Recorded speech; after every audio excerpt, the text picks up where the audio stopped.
আমি এমপি হতে চাই। আমার মনের মধ্যে একটা ন্যাক বাসনা আছে, ন্যাক বাসনা। অনেকেই এমপি হইতে চায় ক্ষমতার দাপট দেখানোর জন্য।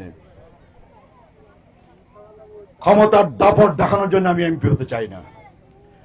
অনেকেই এমপি হতে চায় অর্থবিত্ত সম্পদের মালিক হওয়ার জন্য, দুর্নীতি করে লুটপাট করে মির্জা আজমের মতো, মির্জা আজমের পরিবারের মতো দুর্নীতি আর লুটপাট করে আপনার শত কোটি হাজার কোটি টাকার মালিক হতে চায় অনেকেই।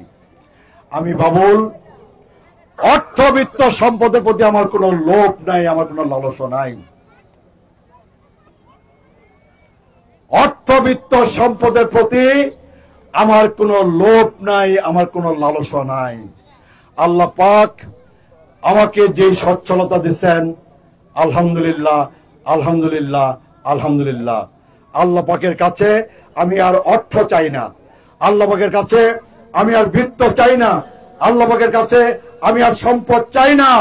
আল্লাহ পাকের কাছে শুধু চাই, আল্লাহ পাক যদি মর্জি হয় আমাকে একবার এমপি হওয়ার সুযোগ তুমি করে দিও। কেন? আল্লাহ পাক যদি আমাকে এমপি বানায়, আমি আমার মাদারগঞ্জের মানুষের, আমার এই জোরখালির মানুষের, আমার এই কাইজারচরের মানুষের, আমার এই ফুলজোরের মানুষের আমি খেদমত করব। যে রাস্তা দিয়ে আসলাম এই রাস্তার চলাচলের অযোগ্য হয়ে গেছে গিয়া, এই রাস্তা কি মেরামত করতে হবে না? আপনাদের অনেক পোল নাই, অনেক কালভার্ট নাই, ওই পোল কালভার্ট বানাইতে হবে না? বানাইতে হবে, তাই না? আপনাদের শিক্ষা প্রতিষ্ঠান, আপনাদের মসজিদ, আপনাদের মাদ্রাসা কাজ করতে হবে না? কাজ করতে